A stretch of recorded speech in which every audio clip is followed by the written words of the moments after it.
Welcome to another edition of What the Fuck Happenings here in the biological infestation called inmendham. you One little piece of animated matter. You know, talking about what it is to be animated matter. I didn't invent the thing. The whole creation subject is always, it's sort of something that always sort of cycles, I think, in people's brains. Every now and then they ponder the ultimate question: what the fuck are we doing here? Why is anything doing here? What the fuck is a universe, and why is there one? So the why there is one is just a stupid answer. Okay, it's just some sort of, so why do farts smell thing. You really don't need to know the answer. It's going to be something stupid. It's not going to be satisfying. As a, oh, okay. No, it's just going to be yeah, this is what, happened. This is the version of reality that we're stuck in, or the reality. It's what it does. And we're this extraordinary. I mean, I've made this argument before, but these people think that all you need is water and mud, dirt, and you're going to have life. Living things are just going to pop out of it. They're just going to poof right out of it. And it's just so wrong. It really is bizarre that we are here. That this dull, kind of stupid 100 little molecular arrangements could mix together and, in a few 100 million years, make this kind of complexity. But anyway, it really is an insanely unlikely, improbable, 4 million little events that just were not simple and likely. The 7 lightning strikes in the same location kind of thing. It just, anyway, that's not really the subject of the video, but it is. The context of any conversation, I guess, must include some of that, just because people are so, they have such an obsession with defining, this purpose thing, coming up with some sort of context that, makes this storytelling interesting and important. And, but whether they think we're the dream of some other aliens, or whether, all the, the endless God non-answer permutations of, well, who invented the intelligence that made your universe? It's all comes back to some kind of evolution, some sort of mechanical processing, that gets you there, because there's no innate function in just having some machine that dreams realities. And this is one of the silly dreams. That wouldn't make any sense either. There'd be no more function in that being a forever device than this stupid 100 chemical combinations, atomic combinations, I should say, being undefined as being purposeful or functional. All right, well, anyway, I don't want to get sidetracked by all that, but it is a context to understanding that everything we're saying, is all this, it is all psychobabble in terms of the way it's been perverted and distorted, based on the fact that we're doing something, just totally it's outside of the programming of the evolution, and it's outside anything's thinking programming to have a detective story where no one's the murderer. You have a murder, and actually nobody murdered them. Evolution did it. It's just not a good enough answer.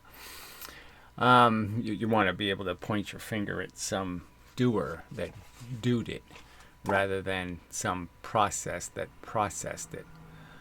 At least I think that's the unfortunate tendency in people, is to want more of an answer. They want a grander story than Yeah, it just happens, that this is what matter can do. It's not what it does regularly, but it is one of the possibilities that it can get caught up in all of this nonsense. And I think it's very important, to wear a medal around your neck or some other kind of bullshit. And not so important. All right, so anyway, the video I did do is more to do with the fact that, I have sort of pointed out that we're all constructed by all these kind of erroneous little events that really did make or break us. And you could argue whether you got made or you got broken. Depends on whether you saw an inmendham video. Yeah. And you're catastrophically ruined now, in terms of your fate and your destiny. And yeah, it's the same for all of us. All of us are, I changed there's a few events in my life that are just these, ones that are very powerful. So at 10 minutes, I changed 10 minutes of time, and I can play with that 10 minutes and I can completely change where I am and what I'd be saying and what I'd be doing. Instead of making this video, I'd be watching the video, watching a similar video. I'd be a watcher, not a maker, this kind of thing. All of it can change with just the tiniest little changes of these stupid little events that brought us to our conclusions and our understanding and our principles and our perspective and our I don't know what the right term to use is for the huge liability of our emotional character, our structure, because it's as much as your ideology is something you feel passionate about, you love it. Your thoughts and your ideas are almost like children. Precious. A lot of it sometimes is precious for just because it is the same kind of attachment thing. It's not precious because it's a child. It's precious because it's your child.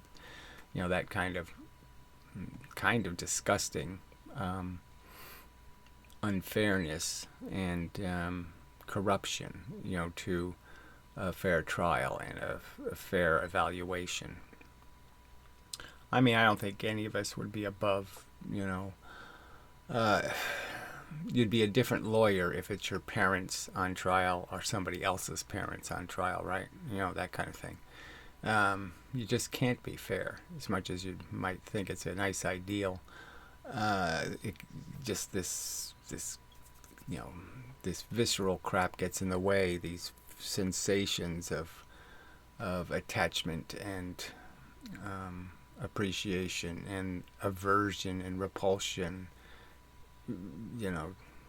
intense, actually, aversion and repulsion.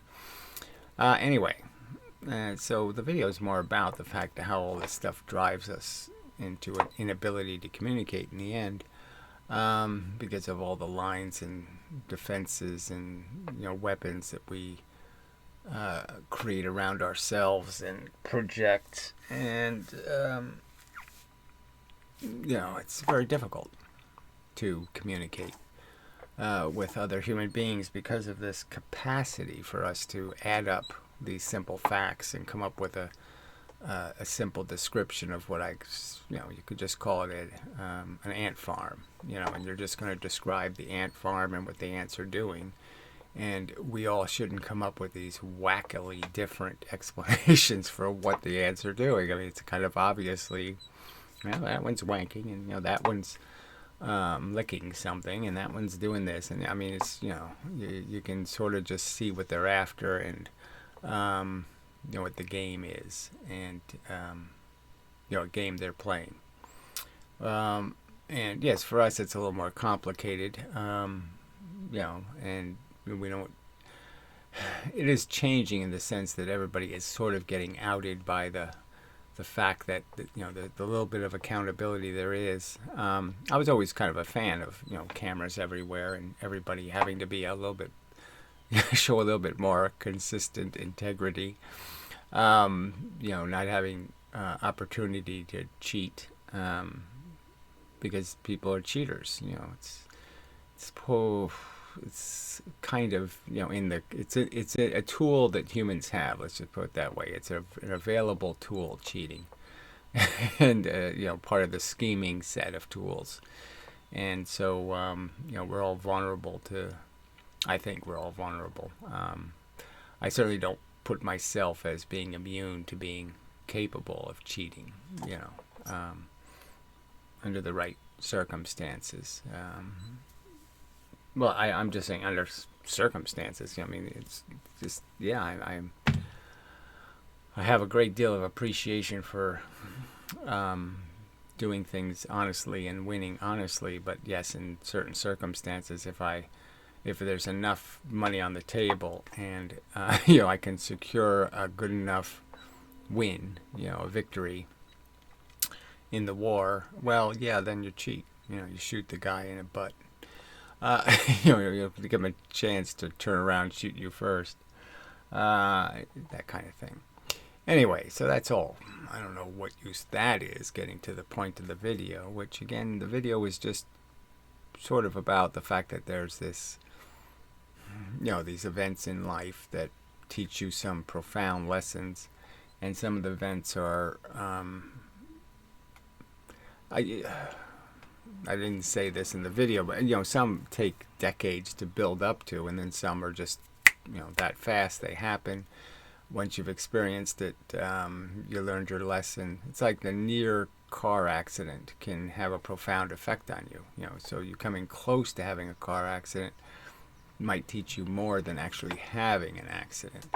All the ways your brain interprets, and the fact is that it can make your imagination can be much worse than what the actual event would be. So it's almost better to have your imagination scare the hell out of you than to have the real event, which won't be scary because your friend comes to the rescue and everything works out fine, and so you don't really learn anything. You don't learn the right lesson. Let's put it that way. Enough of a lesson.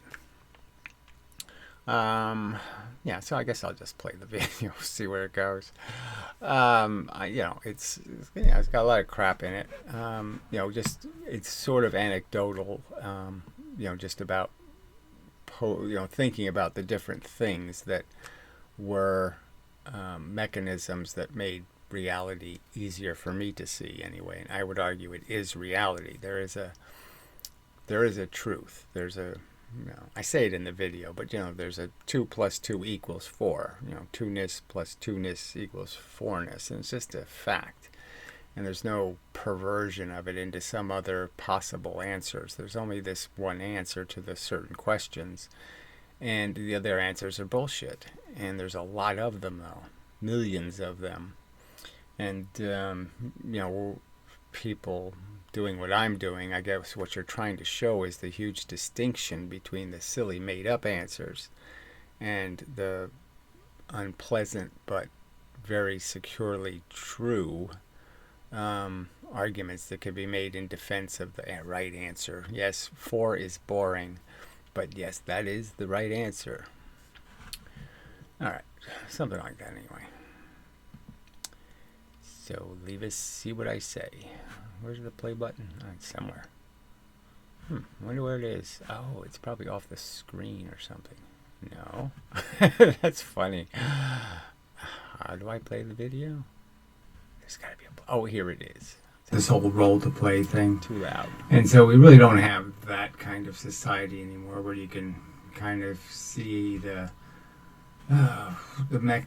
Oh, I could hear that my server is squealing a little bit. The fan's a little squealy, so I'll have to see what I can do about that. Anyway, so sorry to the people with really good hearing. You're going to hear that.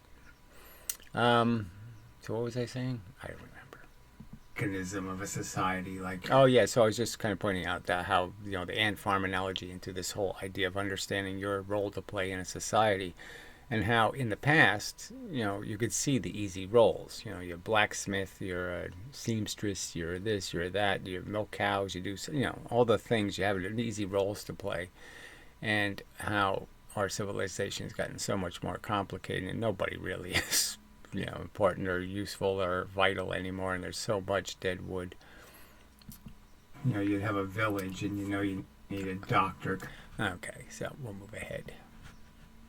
Yes, so, but anyway, I'm just saying it's easier to, in some sense, when you grow up in a world where you don't have to ask the complicated questions because it's kind of you just play your role. You're just a drone bee and you do your drone bee thing. Um, and then, in the last 100 years, sort of, the role playing is lost all meaning, and people don't even play their, they don't even play their physical identity role anymore. So we stepped past that simplicity, and in my opinion, that's sort of an opportunity, just because it does bring up the whole thing of how the whole structure is just all programming, and it would be best to have the program where you invent the thing that doesn't need to exist, and then it'll say don't bother, and it's simple. It's not. Yes, I don't mind. I'm not losing anything. So yes, make kids who are vegetarians and non-procreators, because yes, it's a lot less trouble to get into. The difference between a tennis player and a golfer, and these decisions people make to. Yeah, so that's all the 2 + 2 = 4, and all these different answers about what the right thing to do is, what's the best thing to be, what's the, and it's all kind of made out of mush, in terms of why people make these decisions. It's all so circumstantial and so triggered by all these little crap that doesn't have anything to do with actually evaluating anything reasonable or rational.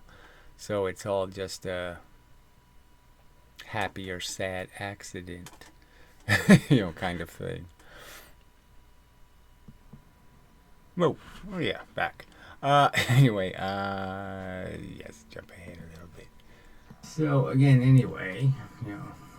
So again, anyway, well, that's not much of a segue there. I'm just trying to think of some way of putting that theme, okay, into some kind of useful conversation. Yeah, right. So it's always the trick, because people don't want to think about their existence as being this trivial, just ants in an ant farm, and you're just one of these silly ants that's doing a silly thing for silly reasons because of where you were born and who you raised you and what some teacher inspired you to become, and so you became a chess player or some dopey thing. And yes, you think it's all very, very important. It's all so important, and no, it's not really important, and it's just bullshit. And so it's just all this psychology that owns you. And yes, we're all. That's the way it. Unfortunately, I don't think you can step entirely out of that. There is no real Mr. Spock. You're just never going to be a purely logical human being. You're always going to be driven by the fact that some stuff smells good and stuff smells bad, and it's always going to distract you from getting right answers. But he had a bunch of fucking Mexican music blaring. So yeah, talking about motorcycle people, and how they just happen to be on this street insanely cliche. And they all call themselves some version of a thug. So they're all part of some kind of thug gang, right? But they're good thugs. They're, and it's just, they're all looking like, oh yeah, they're trying to be so badass, and it's just like saying, it's just the cliche. It's just like screaming out loud, I have a micro penis, and it's like they're just saying it so loud because it looks so desperate. And, desperate effort to be, tough. So anyway, all that is kind of funny. I was thinking just because I have become very stylish, right? And I was never stylish in my whole life. I never wore any. Well, when I worked, I wore a suit. I was pretty stylish, okay. But I was never in, in casual life. I never made any effort to use dressing to be something, to try to enhance my appeal. And it's just funny because I'm saying, this stuff is, $2. You can buy this, you can make a whole statement, with a couple of bucks in this nice, artistic, pretty way. And it's just kind of funny that, all of a sudden, near death, I've become stylish, at least style aware, which is funny. I find it funny. Just a just a fact, curious fact that, gee, I kind of wish I had this wardrobe sense when I was 17 because, maybe I would have been more appealing and wouldn't have been so lonely and all of those tragic, sad things. But then I would have had herpes and I would have had all kinds of other shit happen to me that would be suck. So it's a good thing I wasn't stylish. Anyway, I certainly wouldn't be here. That's the, pool party. There was something, and all of a sudden people start doing this Marco Polo. I was like, what? Yeah, so I was complaining about some of this other stuff. You're just saying that people are so unaware. They're so clueless, right? So there was some kids at a pool, and they were doing it for hours. I mean, it just grinds into your brain. You're sitting outside, and you're just trying to enjoy the outsideness. And you got these kids doing Marco Polo for 6 hours. It was just, what the hell? What are people thinking? Playing their music way too loud. They all got to talk louder than the music. I mean, in what sense? In the sense they have a party and they play music, and then all the people are trying to talk to each other, and they can't talk to each other because they can't hear each other, so they got to start yelling, and then we can't hear the music over the drone of the people, so let's turn the music. I mean, it's just so fucking stupid. And they just don't care. It's like they've never experienced this thing called noise. Obnoxious, irritating noise. They've never had that event where somebody's making noise they don't like, and so they don't know what noise is. I mean, come on, it's ridiculous. Of course they know. They just don't give a fuck. And that's the amazing part, is that they so don't care if you think they're cockroaches. They just don't care. Because they're cockroaches. That's the irony of it. They are cockroaches. That's why they don't care that they appear to be cockroaches. It's because they are cockroaches. Invasive cockroaches. Just guaranteed to be double sued. I mean, you're not going to get... yeah, so it's about some asshole walking his pit bull without a leash.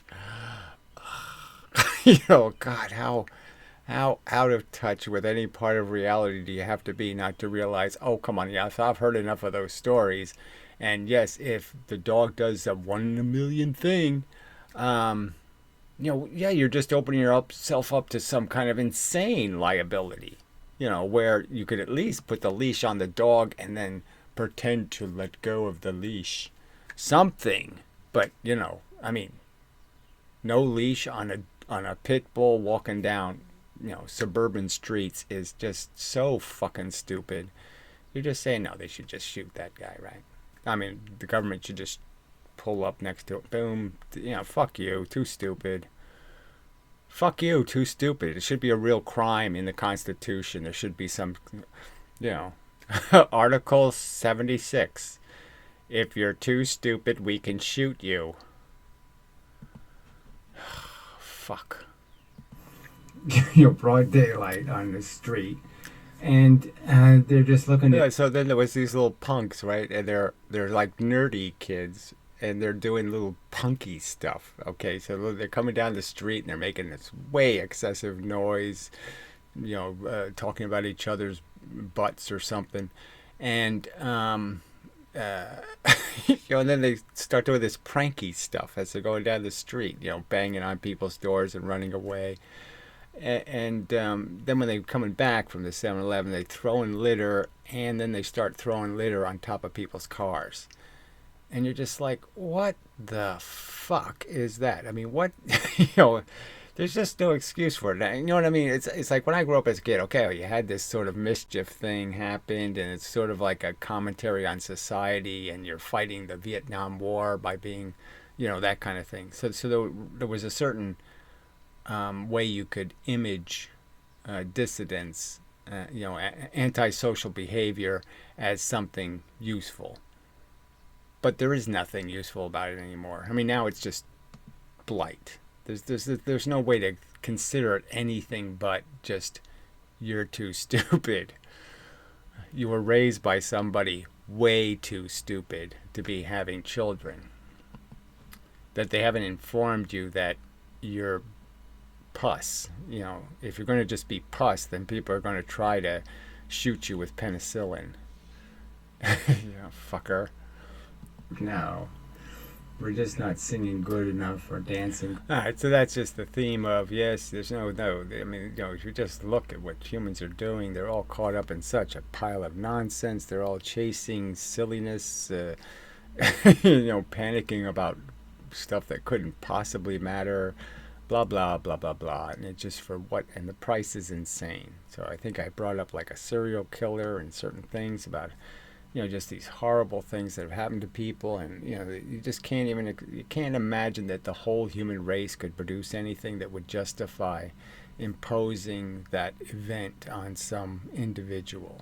So a ton of individuals, gnawing their arm off in an earthquake or something, have gone through experiences that are just so bad that yes, cancel the whole project because of it. It's just too high a price to pay. No, it's just a fact, in my opinion, that that's the way it works. Welcome back. Anyway, moving along. That wouldn't happen kind of stuff, and you wouldn't do that, and that would, So I think I was talking about Charlie Chaplin movies. Just using that as an example of the fact that stuff is alien to you for really, again, superficial reasons. So I'm sure there's people who react to me in the same way. Like I'm too physically and mannerism ways, and in so many ways I'm not like them. And so you're almost like it's talking to a jellyfish or a squid or something. You're just such an alien life form that you can't get past the alienness. And Charlie Chaplin was sort of like that for me. I just couldn't identify with the character in any physical way or in any behavioral way. And so, even though some of the stories were sympathetic, like little puppy dogs rescuing a dog or rescuing a kid or some other little thing that I could understand the heroic loser part of the story, but the character was so, it was like a little young Hitler running around. It didn't make any sense. I couldn't make any sense out of it, let me put it that way. So I couldn't really do much with that as a storyteller. Hater or cat killer and all this. But the point is that, later I found out who Charlie Chaplin was, and there was there was these admirable bits of his life, and then he wrote a piece of music, and so the fact is that piece of music rings in my head for whatever reason. I find it pretty, and so that's happened yesterday, is that piece of music was playing in my head, and you don't know why exactly, what triggers all that kind of stuff, but it was just playing in my head all day, and so that's why I brought it up.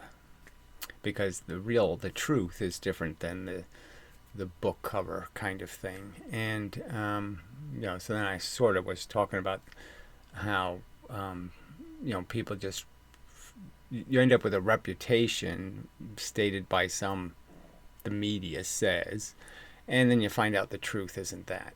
So the example I often use is I was quite disappointed, to find out later in life that the tea in the Boston Harbor wasn't, expensive tea. It wasn't taxed tea, excessively taxed tea.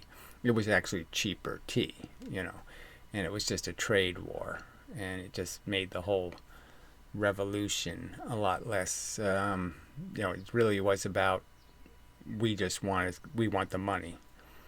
We want to steal America, and that's that's all they were really after, was just to steal it. We live here, we can steal it, so let's steal it.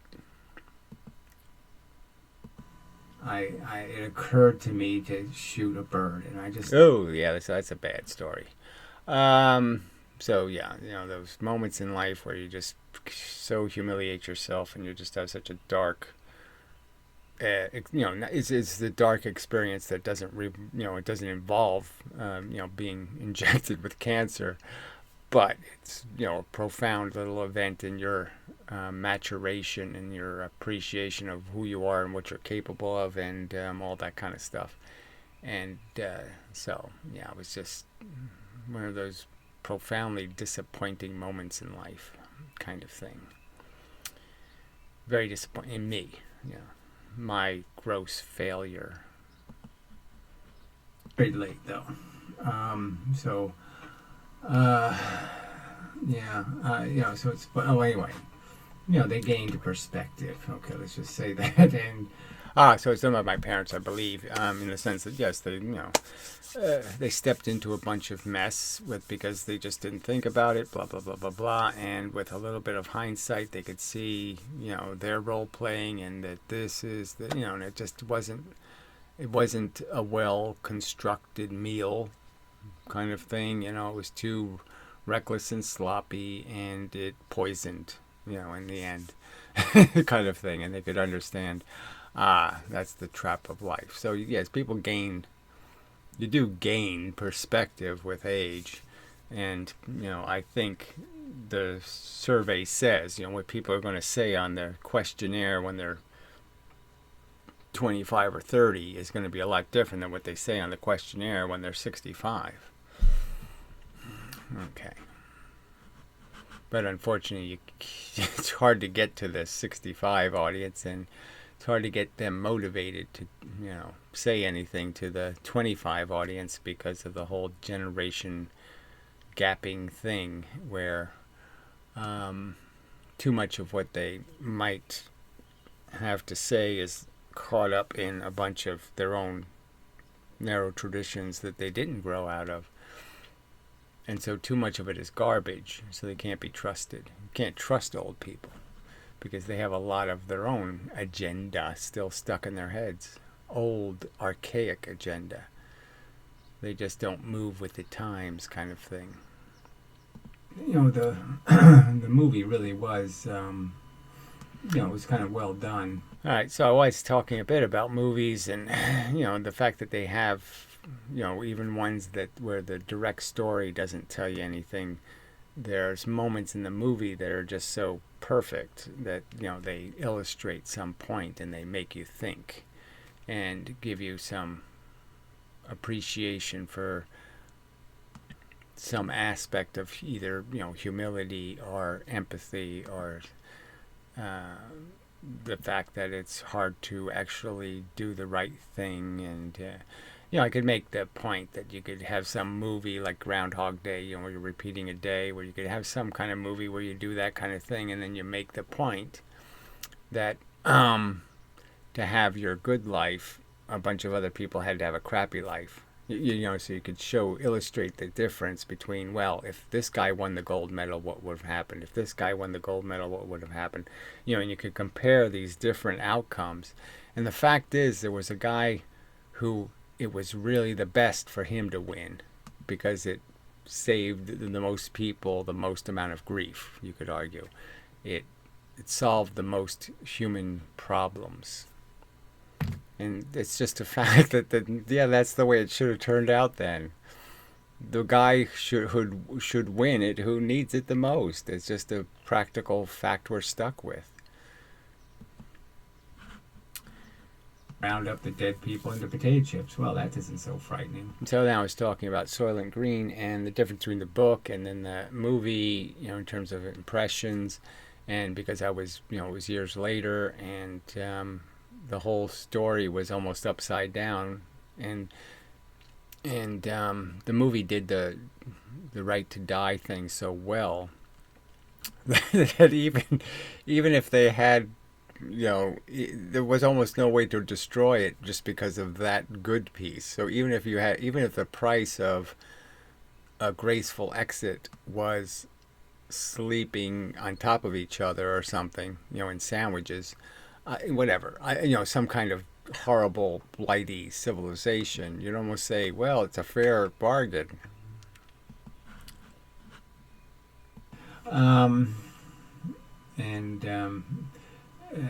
But you sort of can connect to any one of the characters because the story's told so well. Okay, so that's just sort of making the point that there can be bad movies that have very good messages and very, good movies with shitty messages.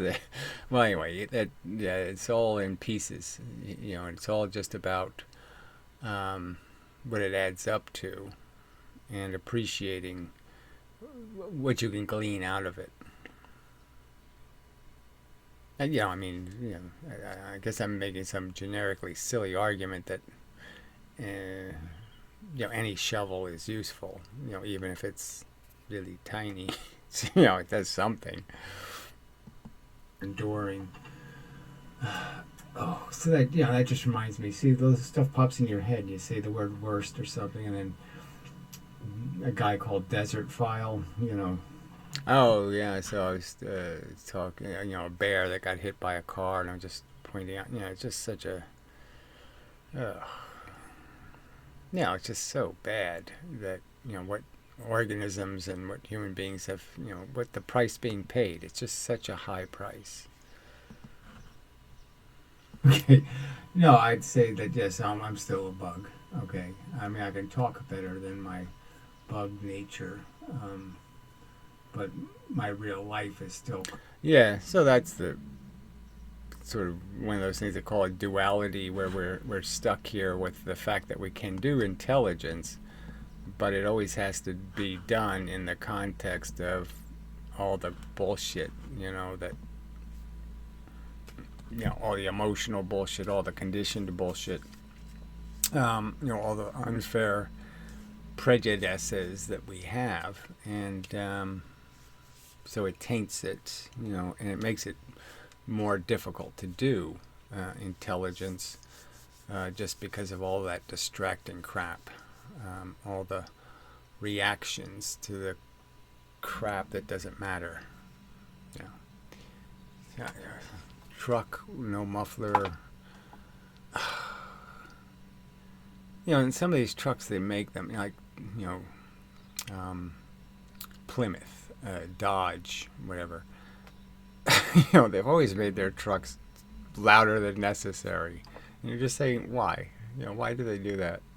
I mean, yes, the muffler steals a little bit of power from a vehicle. So what? It's a fucking pickup truck. You're not going to notice. It's just so stupid. Every trip, I have to hear every trip the guy makes, the whole house kind of rumbles. I mean, what's the fucking point? Shit. Get a new truck. Get one that works. Chrysler. Dodge, Chrysler, Plymouth, Dodge, Chrysler. Yeah, it was all one division. But there was always loud and obnoxious division. Anyway, so till the next time and such, really, that's probably enough. Yeah. So there's nothing,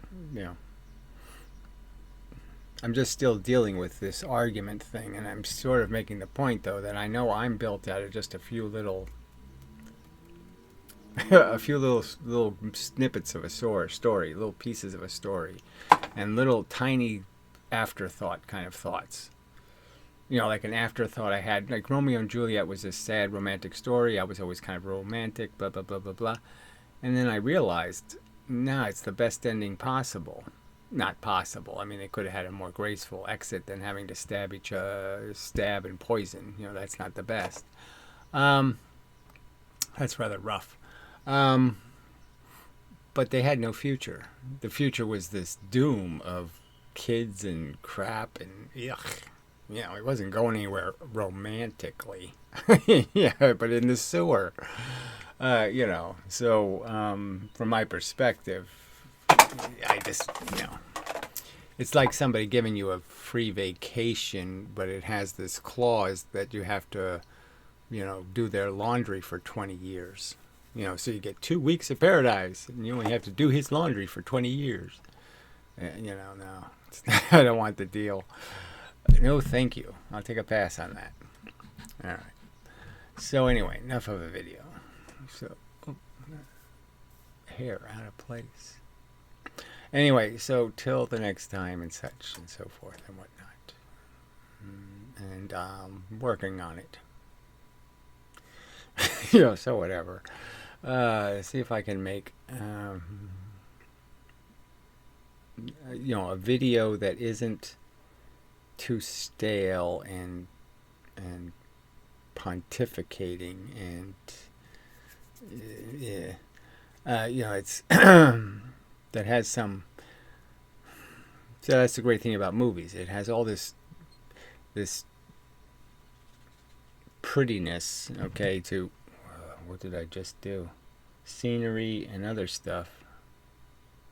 Oh, it's just the monitor.